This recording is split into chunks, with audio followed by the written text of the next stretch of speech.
أشهد أن لا إله إلا الله وحده لا شريك له وأشهد أن محمدا عبده ورسوله أما بعد فأعوذ بالله من الشيطان الرجيم بسم الله الرحمن الرحيم الحمد لله رب العالمين الرحمن الرحيم مالك يوم الدين إياك نعبد وإياك نستعين اهدنا الصراط المستقيم صراط الذين أنعمت عليهم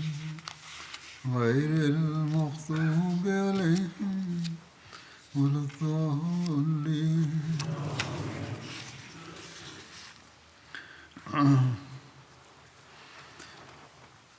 آج کل جنگ احزاب کا ذکر چل رہا ہے.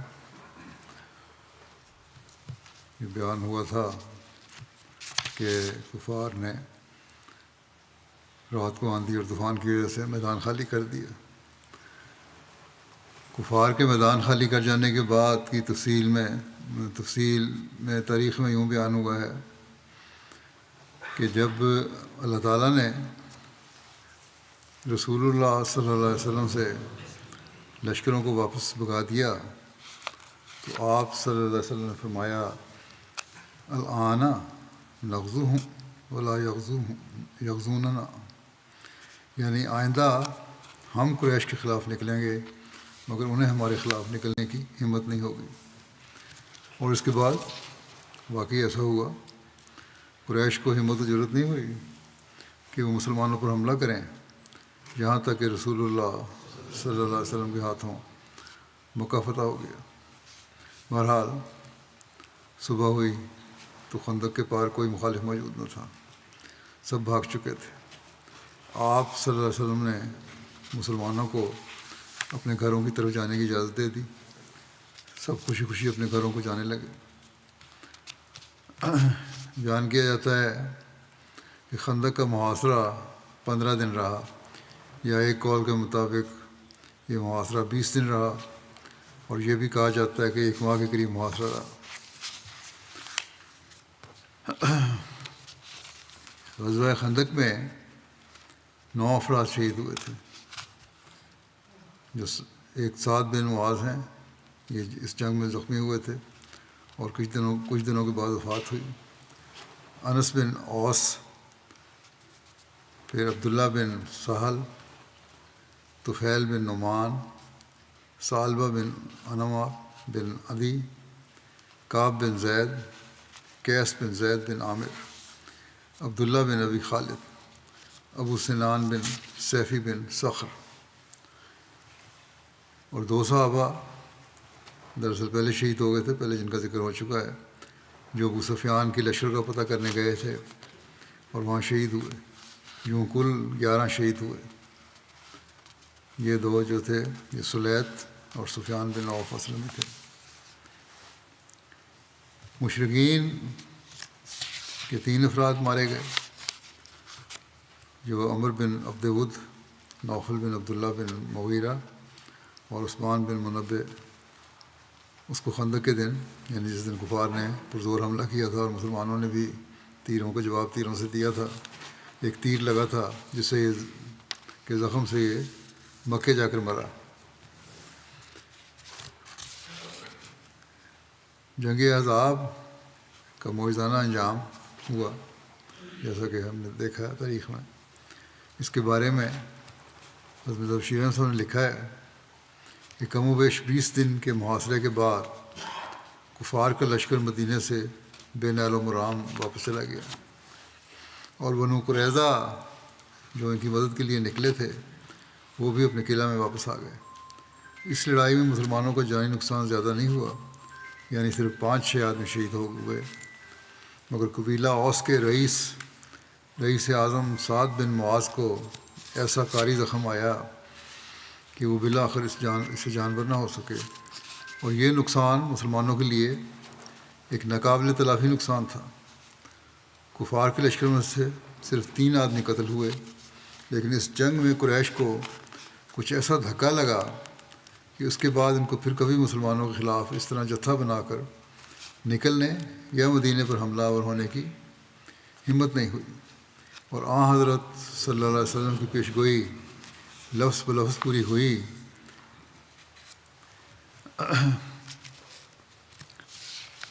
لشکر کفار کے چلے جانے کے بعد حضرت صلی اللہ علیہ وسلم نے بھی صحابہ کو واپسی کا حکم دیا، اور مسلمان میدان کارزار سے اٹھ کر مدینے میں داخل ہو گئے۔ جنگ خندق یا احزاب جو اس طرح غیر متوقع اور ناگہانی طور پر اختتام کو پہنچی، ایک نہایت ہی خطرناک جنگ تھی۔ اس سے بڑھ کر کوئی ہنگامی مصیبت اس وقت تک مسلمانوں پر نہیں آئی تھی، اور نہ ہی اس کے بعد حضرت صلی اللہ علیہ وسلم کی زندگی میں کوئی اتنی بڑی مصیبت ان پر آئی۔ یہ ایک خطرناک زلزلہ تھا جس نے اسلام کی عمارت کو جڑ سے ہلا دیا، اور جس کے مہیب مناظر کو دیکھ کر مسلمانوں کی آنکھیں پتھرا گئیں اور ان کے کلیجے منہ کو آنے لگے، اور کمزور لوگوں نے سمجھ لیا کہ بس اب خاتمہ ہے۔ اور اس خطرناک زلزلے کے دھکے کم و بیش 1 ماہ تک ان پر آتے رہے، اور کئی ہزار خونخوار درندوں نے ان کے گھروں کا محاصرہ کر کے ان کی زندگیوں کو تلخ کیے رکھا، اور اس مصیبت کی تلخی کو بنو قریظہ کی غداری نے دوگنا کر دیا۔ اور اس سارے فتنے کی طے میں بنو نذیر کے وہ محسن کش یہودی تھے جن پر حضرت صلی اللہ علیہ وسلم نے احسان کر کے ان کو مدینے سے امن و امان کے ساتھ نکل جانے کی اجازت دے دی تھی۔ یہ انہی یہودی رؤسا کی اشتعال انگیزی تھی جس سے صحرائے عرب کے تمام نامور قبیلے عداوت اسلام کے نشے میں مخمور ہو کر مسلمانوں کو ملیا میٹ کرنے کے لیے مدینے پر جمع ہو گئے تھے، اور یہ قطعی طور پر یقینی ہے کہ اگر اس وقت ان وحشی درندوں کو شہر میں داخل ہو جانے کا موقع مل جاتا تو ایک واحد مسلمان بھی زندہ نہ بچتا، اور کسی پاک باز مسلمان خاتون کی عزت ان لوگوں کے ناپاک حملوں سے محفوظ نہ رہتی۔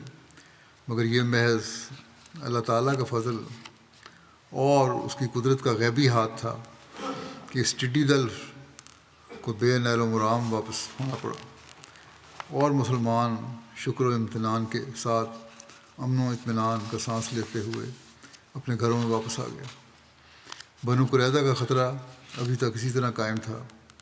یہ لوگ نہایت خطرناک صورت میں اپنی غداری کا مظاہرہ کر کے اب امن و امان کے ساتھ اپنے قلعوں میں محفوظ ہو گئے تھے، اور سمجھتے تھے کہ اب کوئی شخص ہمارا کچھ نہیں بگاڑ سکتا۔ لیکن بہرحال ان کے فتنے کا سد باب جو ضروری تھا، کیونکہ ان کا وجود مدینے میں مسلمانوں کے لیے ہرگز ایک مارے آستین سے کم نہ تھا، چھپے ہوئے دشمن سے کم نہیں تھا۔ اور دوسری طرف بنو نذیر کا تجربہ بتاتا تھا کہ یہ سانپ ایسا ہے کہ اسے گھر سے باہر نکالنا بھی ایسا خطرناک ہے، ایسا ہی خطرناک ہے جیسا کہ اسے اپنے گھر میں رہنے دینا۔ بہرحال اس کے سدباب کے لیے بنو قریظہ کے خلاف بھی کارروائی ہوئی، جسے غزوہ بنو قریظہ کہتے ہیں، جو ذوالقعدہ 5 ہجری کے مطابق مارچ اور اپریل 627 میں ہوا۔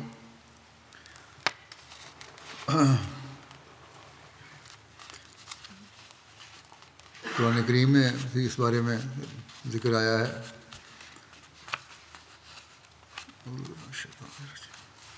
اللہ تعالیٰ فرماتا ہے کہ وَأَنزَلَ الَّذِينَ ظَاهَرُوهُم مِّنْ أَهْلِ الْكِتَابِ مِنْ سَيَاسِيهِمْ وَقَذَفَ فِي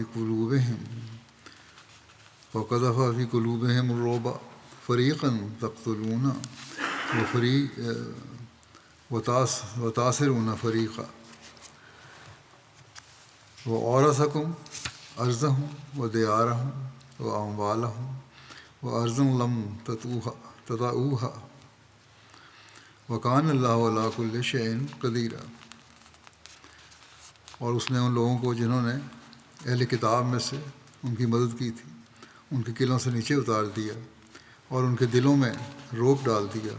ان میں سے ایک فریق کو تم قتل کر رہے تھے اور ایک فریق کو قیدی بنا رہے تھے، اور تمہیں ان کی زمین اور ان کے مکانوں اور ان کے اموال کا وارث بنا دیا، اور ایسی زمین کا بھی جسے تم نے اس وقت تک قدموں تلے پامال نہیں کیا تھا، اور اللہ ہر چیز پر جسے وہ چاہے دائمی قدرت رکھتا ہے۔ بنو قریظہ کا مختصر تعارف یہ ہے کہ بنو قریظہ یہود کا ایک قبیلہ ہے۔ یہ قریظہ کی اولاد تھی جو مدینہ کے قریب چند میل کے فاصلے پر ایک مضبوط قلعے میں اتری تھی اور پھر اسی کے نام سے منسوب ہونے لگی۔ قریظہ اور نذیر دو بھائی تھے جن کا تعلق حضرت ہارون کی اولاد سے تھا۔ ایک کی اولاد بنو قریظہ کہلائی اور دوسرے کی اولاد بنو نذیر۔ اس غزوے کا پس منظر جیسا کہ گزشتہ خطبات میں بیان ہو چکا ہے،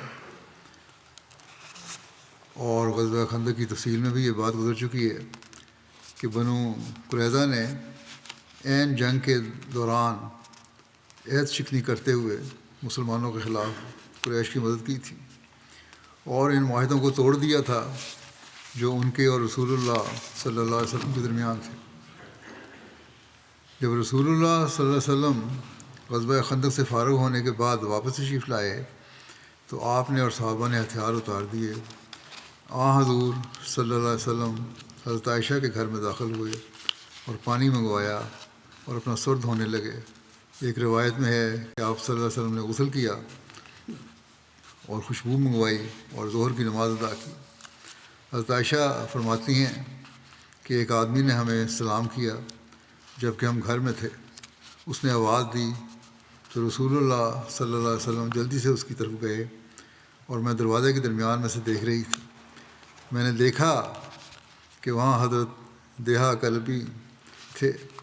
وہ اپنے چہرے سے غبار جھاڑ رہے تھے اور انہوں نے امامہ باندھا ہوا تھا۔ رسول اللہ صلی اللہ علیہ وسلم سواری کی گردن سے ٹیک لگا کر کھڑے تھے۔ اس نے کہا یا رسول اللہ صلی اللہ علیہ وسلم، آپ نے ہتھیار اتار دیے۔ اللہ کی قسم ہم نے ہتھیار نہیں اتارے۔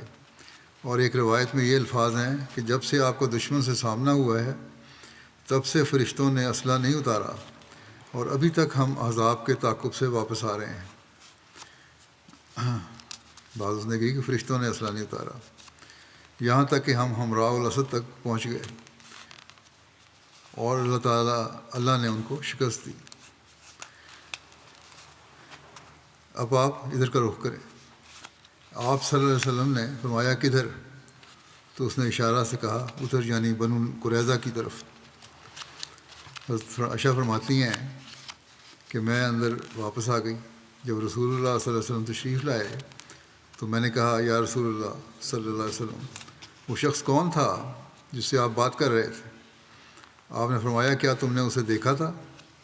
تو میں نے کہا جی ہاں۔ آپ نے فرمایا تم نے اسے کس سے شخص کے مشابہ پایا؟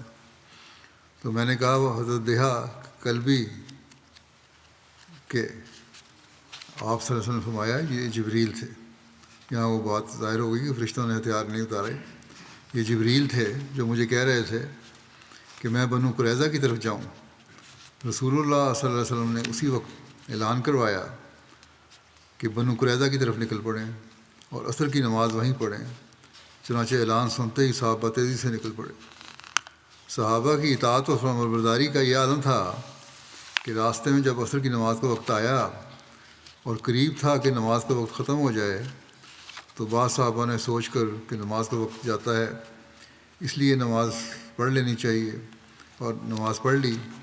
اور بخاری کی شرح فتح الباری کے مطابق بعض صحابہ نے کہا کہ چونکہ نبی اکرم صلی اللہ علیہ وسلم نے فرمایا ہے کہ عصر کی نماز بنو قریظہ میں جا کر پڑھنی ہے، اس لیے وقت جاتا ہے تو جائے، ہم وہیں جا کر پڑھیں گے۔ روایات کے مطابق یہ لوگ اس وقت پہنچے جب سورج غروب ہو چکا تھا، اور اس وقت انہوں نے وہاں پہنچ کر عصر کی نماز ادا کی، اور رسول اکرم صلی اللہ علیہ وسلم نے دونوں گروہوں کو کچھ نہیں کہا نہ انہیں جنہوں نے نماز فوت ہو جانے کے خدشے کی بنا پر راستے میں نماز پڑھ لی، اور نہ انہیں جنہوں نے سورج غروب ہونے کے بعد بنو قریظہ میں پڑھی۔ رسول اللہ صلی اللہ علیہ وسلم نے حضرت علی کو بلایا اور ان کو لشکر کا سیاہ رنگ کا عقاب نامی جھنڈا دیا۔ یہ تفصیل صحیح بخاری اور بعض تاریخی کتب میں بیان ہوئی ہے۔ سب سے پہلے مزید تفصیل یہ ہے کہ سب سے پہلے رسول اللہ صلی اللہ علیہ وسلم نے حضرت علی کو ایک جماعت کے ساتھ بطور حرابل دستے کے آگے روانہ فرما دیا اور پھر خود بھی ان کے پیچھے روانہ ہو گئے۔ حضرت مرزا بشیر احمد صاحب نے اس بارے میں یوں تعریف فرمایا ہے کہ جب حضرت صلی اللہ علیہ وسلم غزوہ خندق سے فارغ ہو کر شہر میں واپس تشریف لائے تو ابھی آپ مشکل ہتھیار وغیرہ اتار کر نہانے دھونے سے فارغ نہیں ہوئے تھے کہ آپ کو خدا کی طرف سے کشفی رنگ میں یہ بتایا گیا کہ جب تک بنو قریظہ کی غداری اور بغاوت کا فیصلہ نہیں ہو جاتا آپ کو ہتھیار نہیں اتارنے چاہیے تھے، اور پھر آپ کو یہ ہدایت دی گئی کہ آپ بلا توقف بنو قریظہ کی طرف روانہ ہو جائیں۔ اس طرح آپ نے صحابہ میں عام اعلان کروا دیا کہ سب لوگ بنو قریظہ کے قلعوں کی طرف روانہ ہو جائیں اور نماز عصر وہیں پہنچ کر ادا کی جائے، اور آپ نے حضرت علی کو صحابہ کے ایک دستے کے ساتھ فوراً آگے روانہ کر دیا۔ پہلے حضرت عائشہ کے حوالے سے بھی بیان ہوا ہے، بہرحال یہ کشفی نظارہ تھا جیسے مرزا بشیر احمد صاحب نے بھی لکھا، اور ہو سکتا ہے کہ یہ نظارہ حضرت عائشہ نے بھی دیکھا ہو کشفی حالت میں، اور اس طرح ہو جاتا ہے۔ بنو قریظہ کی طرف روانگی کا ذکر یوں ملتا ہے کہ رسول اللہ صلی اللہ علیہ وسلم نے مدینہ پر حضرت ابن ام مکتوم کو نگران مقرر فرمایا اور بنو قریظہ کی طرف بدھ کے دن نکلے، اور ذوالقعدہ کے 7 دن باقی تھے۔ رسول اللہ صلی اللہ علیہ وسلم نے ہتھیار اور زرہ پہنی اور خوات پہنا اور اپنے ہاتھ میں نیزہ لے لیا اور ڈھال گلے میں لٹکا لی اور اپنے گھوڑے لحیف پر سوار ہوئے۔ مسلمانوں کے پاس 36 گھوڑے تھے اور رسول اللہ صلی اللہ علیہ وسلم اپنے صحابہ کے ساتھ روانہ ہوئے۔ ابن سعد کہتے ہیں کہ آپ کے ساتھ 3000 افراد تھے۔ جیسا کہ بیان ہو چکا ہے کہ حضرت علی مہاجرین اور انصار کی ایک جماعت کے ساتھ پہلے ہی بنو قریظہ کے پاس پہنچ چکے تھے۔ حضرت ابو قتادہ کہتے ہیں کہ ہم بنو قریظہ کے پاس پہنچ گئے اور حضرت علی نے قلعے کے نیچے جھنڈا گاڑ دیا۔ جب انہوں نے ہمیں دیکھا تو انہیں جنگ کا یقین ہو گیا، پھر وہ اپنے قلعوں میں بند ہو کر رسول اللہ صلی اللہ علیہ وسلم اور آپ کی ازواج مطہرات کو گالیاں دینے لگے۔ حضرت ابو قتادہ بیان کرتے ہیں کہ ہم خاموش رہے اور ان گالیوں کا کوئی جواب نہیں دیا، اور کہا کہ اب تمہارے اور ہمارے درمیان تلوار ہی فیصلہ کرے گی۔ رسول اللہ صلی اللہ علیہ وسلم بھی بنو قریظہ تک پہنچ گئے اور بنو قریظہ کے پہاڑ کے دامن میں بیر انا پر ان کے قلعے کے قریب ٹھہر گئے۔ اسے بیر انا بھی کہا جاتا ہے، اور یہ بنو قریظہ کے کنووں میں سے ایک کنواں ہے۔ اس بارے میں سیرت ختم النبیین میں جو تفسیر لکھی ہے حضرت بشیر صاحب نے یوں ہے کہ جب حضرت علی وہاں پہنچے تو بجائے اس کے کہ بنو قریظہ جن میں غزوہ خندق کے بعد بنو نذیر کا رئیس اعظم اور فتنہ کا بانی مبانی وہی بن اختب بھی اپنے وعدے مطابق آ کر شامل ہو گیا تھا، اپنی غداری اور بغاوت پر اظہار ندامت کر کے عفو اور رحم کے طالب بند تھے، انہوں نے برملا طور پر حضرت صلی اللہ علیہ وسلم کو گالیاں دیں اور کمال بے حیائی اور کمینگی کے طریق پر ازواج مطہرات کے متعلق بھی نہایت ناگوار بدزبانی کی۔ حضرت علی اور ان کے دستے کے روانہ ہو چکنے کے تھوڑی دیر بعد حضرت صلی اللہ علیہ وسلم بھی مسلح ہو کر مدینہ سے روانہ ہوئے۔ اس وقت آپ ایک گھوڑے پر سوار تھے اور صحابہ کی ایک بڑی جماعت آپ کے ساتھ تھی۔ جب آپ بنو قریظہ کے قلعوں کے قریب پہنچے تو حضرت علی نے جو تھوڑی دور تک آپ کے استقبال کے لیے واپس آ گئے تھے آپ سے عرض کیا کہ یا رسول اللہ، میرے خیال میں آپ کو خود آگے تشریف لے جانے کی ضرورت نہیں، ہم لوگ انشاءاللہ کافی ہوں گے۔ آپ صلی اللہ علیہ وسلم سمجھ گئے اور فرمانے لگے کیا بنو قریظہ نے میرے متعلق کوئی بد زبانی کی ہے؟ دیکھا کہ حضرت علی روک رہے ہیں تو یہ کوئی غلط باتیں کی ہوں گی۔ حضرت علی نے عرض کیا کہ ہاں یا رسول اللہ صلی اللہ علیہ وسلم۔ آپ صلی اللہ علیہ وسلم نے فرمایا خیر ہے، چلو قد اوذی موسیٰ باکثر من ھذا، یعنی موسیٰ کو ان لوگوں کی طرف سے اس سے بھی زیادہ تکلیف پہنچی تھی۔ بس آپ آگے بڑھے، بنو قریظہ کے کنویں پہ پہنچ کر ڈیرا ڈال دیا۔ ایک روایت کے مطابق حضرت صلی اللہ علیہ وسلم نے حضرت علی سے فرمایا کہ پریشانی کی کوئی بات نہیں، ان میں جتنی جرت نہیں ہے کہ میرے سامنے مجھے برا بھلا کہیں، اور بڑے اطمینان اور وقار کے ساتھ آگے بڑھے۔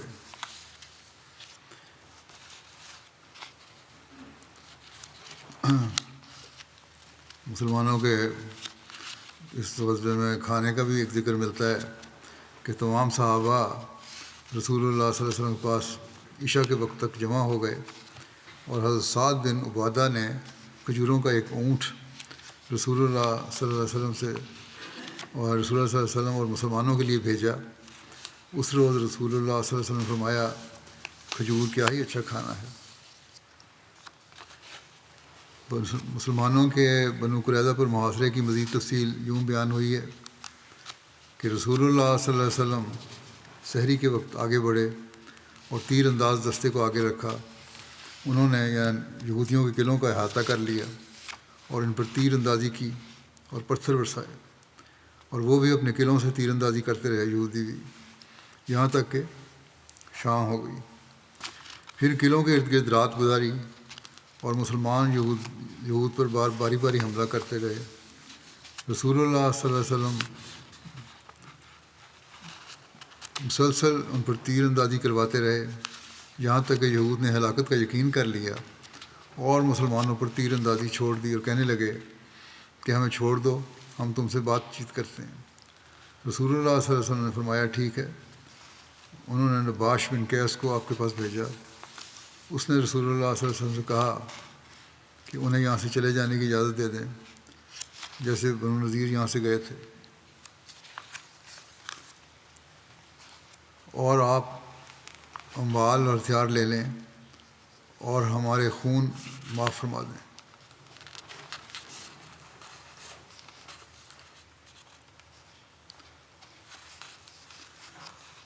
ہم آپ کے شہر سے اپنی عورتوں اور بچوں کے ساتھ نکل جائیں گے، یہ یہود کی طرف سے پیشکش ہوئی، اور ہمارے لیے وہ سامان ہوگا جس کو ہمارا ایک اونٹ اٹھا سکے۔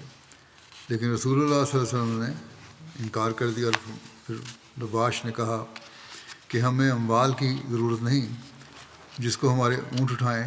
رسول اللہ صلی اللہ علیہ وسلم نے انکار کر دیا کہ انہیں حضرت صلی اللہ علیہ وسلم کے فیصلے کے مطابق اترنا ہوگا، لیکن اس نے رسول اکرم صلی اللہ علیہ وسلم کے فیصلہ پر اترنے سے انکار کر دیا اور اپنی قوم میں واپس چلا گیا۔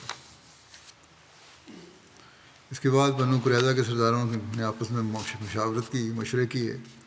جب نباش نے اپنی قوم میں آ کر ان کو تمام حالات کی خبر دی اور محاصرہ اب طول پکڑنے لگا، تو بنو قریظہ کا سردار کعب بن اسد اپنی قوم کے لوگوں سے مخاطب ہو کر کہنے لگا کہ اللہ کی قسم تم پر ایک آزمائش آئی ہے جسے تم دیکھ رہے ہو۔ میں تمہارے سامنے 3 باتیں پیش کرتا ہوں، ان میں سے جس کو چاہو قبول کر لو۔ انہوں نے کہا کہ وہ کیا ہے؟ کعب بن اسد نے کہا کہ ہم محمد صلی اللہ علیہ وسلم کی اطاعت قبول کر لیں اور ان کو سچا مان لیں، کیونکہ اللہ کی قسم تمہیں معلوم ہو چکا ہے کہ وہ نبی بنا کر بھیجے گئے ہیں، اور یہ وہی شخص ہیں جن کا ذکر تم اپنی کتابوں میں پڑھتے ہو، اور ہمارے ایمان لانے کی وجہ سے تمہارا خون، تمہارے مال اور تمہاری عورتیں محفوظ ہو جائیں گی۔ بخدا تم جانتے ہو کہ محمد صلی اللہ علیہ وسلم نبی ہیں، اور ہم ان کے ساتھ شامل ہونے سے صرف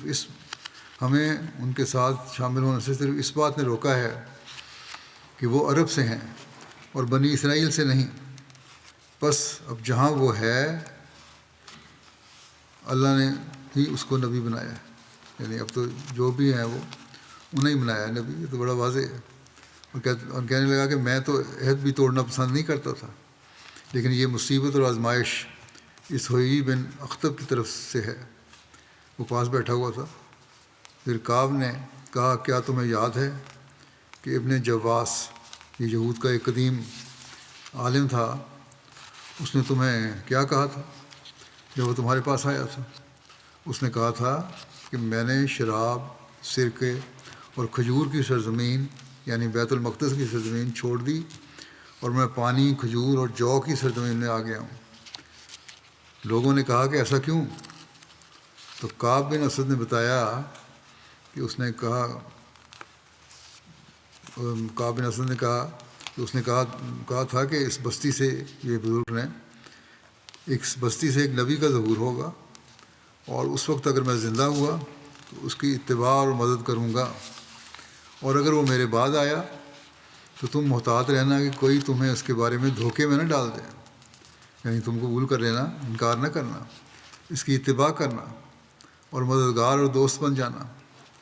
میں تو دونوں کتابوں پر ایمان لے آیا ہوں، پہلی پر بھی اور آخری پر بھی، یعنی جو آن وسلم پر اترنے والی کتاب ہے اس پر بھی، اور میرا سلام اسے پہنچا دینا اور اسے کہنا کہ میں نے اس کی تصدیق کی تھی۔ پھر کعب کہنے لگا بس آؤ ہم یعنی محمد صلی اللہ علیہ وسلم کی اتباع اور تصدیق کریں۔ تو یہ سن کر بنو قریظہ کے لوگ کہنے لگے ہم تو رات کے فیصلے سے یعنی تورات کا جو فیصلہ ہے اس سے کبھی بھی جدا نہیں ہوں گے، جو حضرت موسیٰ کی کتاب ہے، اور اس کو کسی اور کتاب سے ہرگز نہیں بدلیں گے۔ اس پر کعب نے کہا جب تم میری بات نہیں مانتے تو دوسری بات یہ ہے کہ آؤ ہم اپنے بچوں اور بیویوں کو قتل کر دیں، پھر تلواریں سونت کر محمد صلی اللہ علیہ وسلم اور ان کے صحابہ پر ٹوٹ پڑے، ہمارا پیچھے کوئی بوجھ نہ ہوگا حتیٰ کہ اللہ ہمارے اور محمد صلی اللہ علیہ وسلم کے درمیان فیصلہ کر دے۔ اگر ہم ہارے گئے تو ہم ہی ہلاک ہوں گے، ہمارے پیچھے پوری نسل نہیں ہوگی جس کے بارے میں ہمیں خدشہ ہوگا، اور اگر ہم غالب آ گئے تو میری عمر کی قسم اولاد اور بیویاں تو ہمیں اور بھی مل جائیں گی۔ لوگوں نے کہا کہ کیا ہم ان مسکینوں کو قتل کر دیں؟ ان کے بعد زندگی میں کیا لذت رہ جائے گی؟ پھر کعب نے کہا اگر تم میری یہ بات بھی نہیں مانتے تو آج کی رات ہفتہ یعنی سبت کی ہے، اور امید ہے کہ محمد صلی اللہ علیہ وسلم اور ان کے صحابہ اس رات ہماری طرف سے بے فکر ہوں گے، اس لیے تم ان پر حملہ کر دو، شاید کہ ہم محمد صلی اللہ علیہ وسلم اور ان کے صحابہ کو دھوکہ دے سکیں۔ وہ کہنے لگے کہ ہم اپنے سبت کو خراب کر دیں اور اس میں ایسا کام کریں جو ہم سے پہلے کسی نے نہیں کیا سوائے اس کے جس کو تو جانتا ہے، اور پھر اس کا مسخ ہو جانا بھی تجھے مخفی نہیں۔ اور یوں کعب کی تینوں باتوں میں سے کسی کو بھی ماننے سے انکار کر دیا۔ کعب کے بعد ایک اور یہودی عمر بن سودا نے کہا اے یہود کے گروہ، تم نے محمد صلی اللہ علیہ وسلم سے معاہدہ کیا اور تم نے اپنے اس وعدے کو توڑ دیا جو تمہارے اور ان کے درمیان تھا۔ نہ میں تمہارے اس معاہدے میں شامل ہوا تھا اور نہ ہی میں تمہارے ساتھ تمہارے دھوکے میں شریک ہوں۔ اگر تم ان کے دین میں داخل ہونے سے انکار کرتے ہو تو یہودیت پر تو ثابت قدم رہو، اگر ان کا انکار کرنا ہے تو یہودیت کی جو تعلیم ہے اس پہ ثابت قدم رہو اور ان کو جزیہ دے دو۔ اللہ کی قسم میں نہیں جانتا کہ وہ اس کو قبول کریں گے یا نہیں۔ وہ کہنے لگے کہ ہم عرب کو اپنی گردنیں چھڑوانے کے لیے خراج نہیں دیں گے، یہ تو نہیں ہو سکتا، ہم نے نہیں دینا، یہ اس سے بہتر تو قتل ہے۔ تو عمر نے کہا پھر میں تم سے بری ہوں، اور وہ اسی رات قلعے سے باہر نکل گیا۔ وہ رسول اللہ صلی اللہ علیہ وسلم کے پہرے داروں کے پاس سے گزرا، حضرت محمد بن مسلمہ ان پر نگران تھے۔ انہوں نے کہا کون ہے؟ اس نے کہا عمر بن سودا۔ حضرت محمد بن مسلمہ نے کہا کہ گزر جاؤ، اور کہا اللہم لا تحرمنی اقالت اثرات الکرام، یعنی اے اللہ مجھے شریفوں کی غلطیوں پر پردہ ڈالنے کے نیک عمل سے محروم نہ کرنا، اور اس کا راستہ چھوڑ دیا، اور وہ نکل کر رسول اللہ صلی اللہ علیہ وسلم کی مسجد میں آ گیا اور وہیں صبح کے وقت وہاں سے چلا گیا۔ معلوم نہ ہو سکا کہ وہ کہاں گیا۔ اس کا ذکر جب رسول اللہ صلی اللہ علیہ وسلم کے سامنے کیا گیا تو آپ صلی اللہ علیہ وسلم نے فرمایا وہ ایسا آدمی ہے جسے اللہ نے اس کی وفا کی وجہ سے نجات دے دی۔ اسی طرح کعب کی یہ باتیں سن کر 3 اور افراد اسی رات قلعے سے اتر آئے اور اسلام لے آئے اور اپنی جانیں، اپنے خاندان اور اپنے اموال بچا لیے۔ حضرت ابو لبابہ کا واقعہ بیان ہوا ہے، اس بارے میں لکھا ہے کہ اب رسول اللہ صلی اللہ علیہ وسلم نے قلعوں پر سختی بڑھا دی. جب ان پر محاصرہ تنگ ہو گیا تو انہوں نے سبت کی رات رسول اللہ صلی اللہ علیہ وسلم کی طرف پیغام بھیجا کہ حضرت ابو لبابہ بن عبد المنذر کو ہماری طرف بھیج دیں تاکہ ہم ان سے اپنے معاملے میں مشورہ کر لیں. یہ بنو قریظہ کے حلیف قبیلہ اوس کے ایک معزز فرد تھے. رسول اللہ صلی اللہ علیہ وسلم نے ان کو بھیج دیا. جب انہوں نے حضرت ابو لبابہ کو دیکھا تو مرد ان کی طرف آنے لگے اور عورتیں اور بچے ان کے سامنے رونے لگے. حضرت ابو لبابہ ان کے لیے نرم ہو گئے, ان کے دل میں نرمی پیدا ہوئی ان کے لیے. کعب بن اسد کی چال چلی تھی انہوں نے. کعب بن اسد نے کہا کہ اے ابو لبابہ, ہم نے صرف آپ کو چنا ہے. بے شک محمد صلی اللہ علیہ وسلم اپنا فیصلہ قبول کرانے کے سوا کسی بات پر تیار نہیں ہیں. آپ کا کیا خیال ہے کہ ہم ان کے فیصلے کو قبول کر لیں؟ تو حضرت ابو لبابہ نے جواب دیا ہاں, اور اپنے ہاتھ سے اپنے گلے کی طرف ذبح کا اشارہ کیا, یوں پھیرا. حضرت ابو لبابہ کہتے ہیں کہ اللہ کی قسم میرے قدم ابھی تک اپنی جگہ پر تھے کہ میں نے محسوس کیا کہ میں نے اللہ اور اس کے رسول سے خیانت کی ہے. میں شرمندہ ہوا کہ میں نے یہ کیا اشارہ کر دیا, اور انا للہ و انا الیہ راجعون پڑھا. میں نیچے اترا تو میری داڑھی آنسوؤں سے تر تھی. لوگ میرے لوٹنے کا انتظار کر رہے تھے. میں نے قلعے کے پیچھے ایک دوسرا راستہ لیا اور مسجد میں آ گیا اور رسول اللہ صلی اللہ علیہ وسلم کے پاس نہیں گیا. میں نے اپنے آپ کو ستون سے باندھ دیا سزا کے طور پر. میں نے کہا میں یہاں سے نہیں ہٹوں گا یہاں تک کہ مر جاؤں یا اللہ میرے اس فعل پر میری توبہ قبول کر لے. اور میں نے اللہ تعالیٰ سے عہد کیا کہ میں بنو قریظہ کی زمین میں کبھی پاؤں نہیں رکھوں گا اور نہ اس بستی کو دیکھوں گا جس میں نے اللہ اور اس کے رسول صلی اللہ علیہ وسلم سے خیانت کی تھی. رسول اللہ صلی اللہ علیہ وسلم کو جب میرے چلے جانے اور میرے اس فعل کی خبر پہنچی تو فرمایا اس کو چھوڑ دو یہاں تک کہ اللہ تعالیٰ اس کے بارے میں جو چاہے فیصلہ کر دے. اگر وہ میرے پاس آتا تو میں اس کے لیے استغفار کرتا. جب وہ میرے پاس نہیں آیا اور چلا گیا تو اس کو چھوڑ دو. حضرت ابو لبابہ بیان کرتے ہیں کہ میں بڑی تکلیف میں تھا. کئی راتیں میں نے نہ کچھ کھایا اور نہ کچھ پیا اور یہی کہتا رہا کہ میں اسی حال میں رہوں گا اور یہاں تک کہ میں دنیا کو چھوڑ جاؤں یا اللہ میری توبہ قبول کر لے. اور میں اپنی خواب یاد کرتا تھا جو میں نے دیکھا تھا جب ہم نے بنو قریظہ کا محاصرہ کیا ہوا تھا کہ گویا میں بدبودار سیاہ مٹی میں ہوں اور میں اس سے نکل نہیں پا رہا. قریب تھا کہ میں اس کی بدبو سے مر جاتا. پھر میں نے ایک نہر دیکھی اور دیکھا کہ میں نے اس میں غسل کیا یہاں تک کہ میں صاف ہو گیا اور پھر میں نے اچھی خوشبو پائی.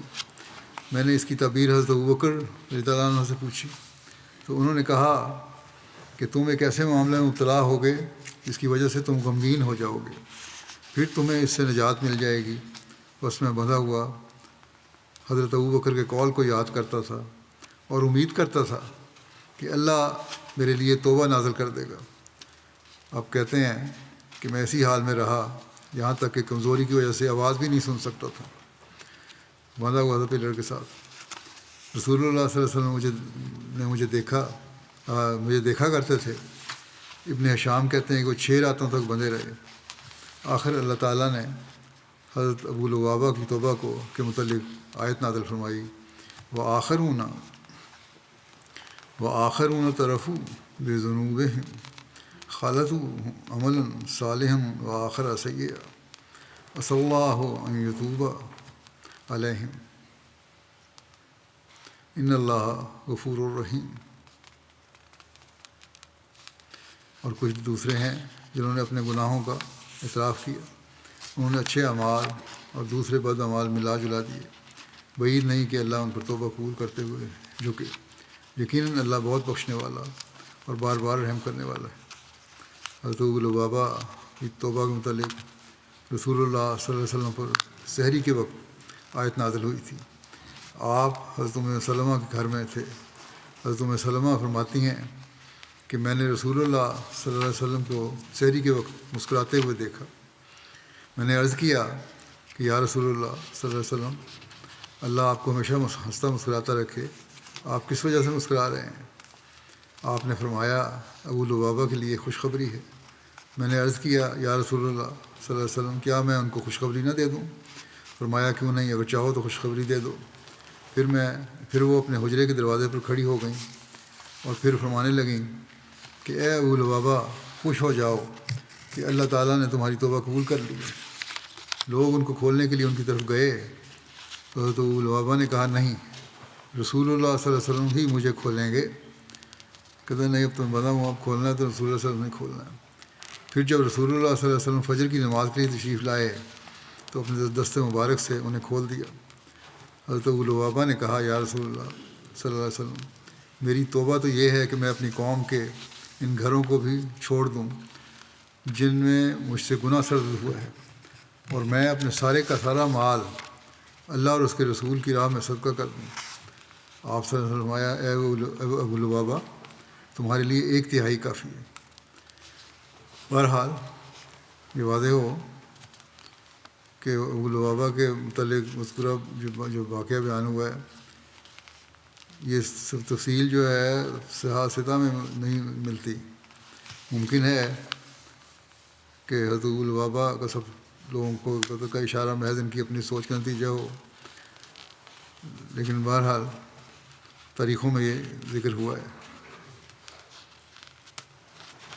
مرزا بشیر احمد صاحب نے بھی واقعے کی تفصیل بیان کی ہے۔ لکھتے ہیں کہ آخر جب بنو قریظہ محاصرہ کی سختی سے تنگ آ گئے تو انہوں نے تجویز کی کہ کسی ایسے مسلمان کو جو ان سے تعلقات رکھتا ہو اور اپنی سادگی کی وجہ سے ان کے داؤ میں آ سکتا ہو اپنے قلعے میں بلائیں اور اس سے یہ پتہ لگانے کی کوشش کریں کہ حضرت صلی اللہ علیہ وسلم کا ان کے متعلق کیا ارادہ ہے، تاکہ وہ اس کی روشنی میں آئندہ طریقے عمل تجویز کر سکیں۔ چنانچہ انہوں نے حضرت صلی اللہ علیہ وسلم کی خدمت میں ایک ایلچی روانہ کر کے یہ درخواست کی کہ ابو لبابہ بن منذر انصاری کو ان کے قلعہ میں بھجوا دیا جائے تاکہ وہ اس سے مشورہ کر سکیں۔ آپ نے ابو لبابہ کو اجازت دی اور وہ ان کے قلعے میں چلے گئے۔ اب رؤسائے بنو قریظہ نے یہ تجویز کی ہوئی تھی کہ جو ہی کہ ابو لبابہ قلعے کے اندر داخل ہو، سب یہودی عورتیں اور بچے روتے چلاتے ان کے گرد جمع ہو جائیں اور اپنی مصیبت اور تکلیف کا ان کے دل پر پورا اثر پیدا کرنے کی کوشش کی جائے۔ چنانچہ ابو لبابہ پر یہ داؤ چل گیا اور وہ قلعہ میں جاتے ہی ان کی مصیبت کا شکار ہو گئے، اور بنو قریظہ کے اس سوال پر کہ اے ابو لبابہ تو ہمارا حال دیکھ رہا ہے، کیا ہم محمد صلی اللہ علیہ وسلم کے فیصلہ پر اپنے قلعوں سے اتر آویں؟ ابو لبابہ نے بے ساختہ جواب دیا ہاں، مگر ساتھ ہی اپنے گلے پر ہاتھ پھیر کر اشارہ کیا کہ حضرت صلی اللہ علیہ وسلم تمہارے قتل کا حکم دیں گے۔ حالانکہ یہ بالکل غلط تھا، اور حضرت صلی اللہ علیہ وسلم نے قطعاً کوئی ایسا ارادہ ظاہر نہیں کیا تھا، مگر ان کی مصیبت کے مظاہرے سے متاثر ہو کر ابو لبابہ کا خیال علام و مصائب کی راہ میں ایسا بہا کہ موت سے برے نہیں ٹھہرا، اور ابو لبابہ کی یہ غلط ہمدردی جس کی وجہ سے وہ بعد میں خود بھی نادم ہوئے، اور اس ندامت میں انہوں نے اپنے آپ کو جا کر مسجد کے ایک ستون سے باندھ دیا، حتیٰ کہ حضرت صلی اللہ علیہ وسلم نے انہیں معاف کرتے ہوئے خود جا کر انہیں کھولا۔ بہرحال بنو قریظہ کی تباہی کا باعث بن گئی، اور وہ یہ جو ان کی تھی، اور اس بات پر ضد کر کے جم گئے کہ ہم محمد صلی اللہ علیہ وسلم کے فیصلے پر نہیں اتریں گے۔ بہرحال یہ تفصیل جاری ہے انشاءاللہ آئندہ۔ پاکستان کے احمدیوں کو خود بھی اپنے لیے دعا کرنی چاہیے۔ آج کل ان پر زمین تنگ سے تنگ تر کرنے کی کوشش کی جا رہی ہے۔ اللہ تعالیٰ کی رضا کو حاصل کرنے کی پہلے سے زیادہ کوشش کرنی چاہیے انہیں، کیونکہ حالات بدتر ہوتے چلے جا رہے ہیں۔ جیسا کہ میں نے کہا، اللہ تعالیٰ فضل اور رحم فرمائے۔ اسی طرح دنیا میں جو بسنے والے احمدی ہیں پاکستانی، وہ بھی خاص طور پر اپنے پاکستانی بھائیوں کے لیے دعا کریں، اللہ تعالیٰ ان کی مشکلات سے نجات دے۔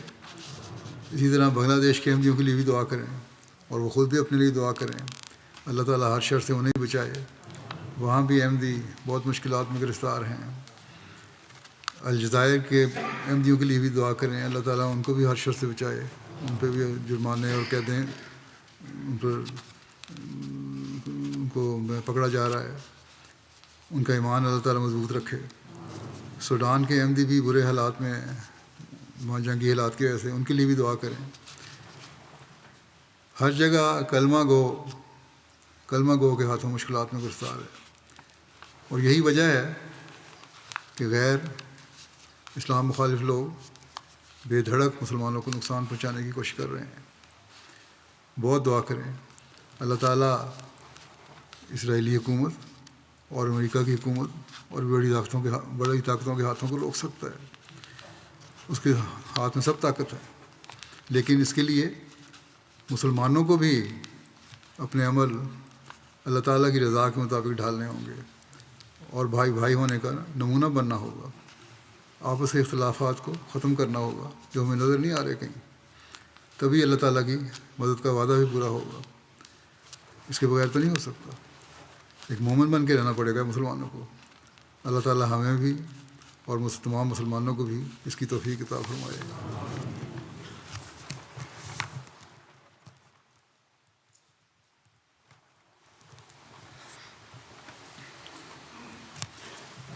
الحمد